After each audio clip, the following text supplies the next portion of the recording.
രാജ്യത്തെ ഒരറ്റം മുതൽ മറ്റേ അറ്റം വരെ നീങ്ങുന്ന ലോറി ചരക്ക് ഗതാഗത മൂവ്മെൻറ്റ്. ഓപ്പൺ ലോറികളിൽ പടുത കെട്ടുന്ന പണിയാണ്.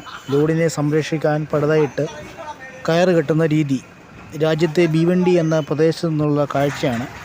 കയറ് പിരിച്ച് അതിലൂടെ ഇറക്കി താഴെ നിൽക്കുന്ന ആളുകൾ വലിച്ചതിനെ മുറുക്കുന്നു. മുംബൈയിൽ ഇതിന് ബോംബെ കെട്ട്, ആന്ധ്രയിൽ ഇത് ആന്ധ്ര കെട്ട്, തമിഴ്നാട്ടിൽ ഇത് തമിഴ് കെട്ട്. മലയാളിക്ക് എന്ത് പേരിടും അറിയില്ല. Ashok Leyland 6 wheel lorry bus പോലെ ലോഡ് കയറ്റി പാഞ്ഞു പോകാൻ ഈ ലോറിയെ വെല്ലാൻ ഒന്നിനും കഴിയില്ല എന്ന് ഞാൻ വിശ്വസിക്കുന്നു. ലൈലാൻഡിൻ്റെ സൗണ്ട് ഒരു ഫീൽ തന്നെയാണ്.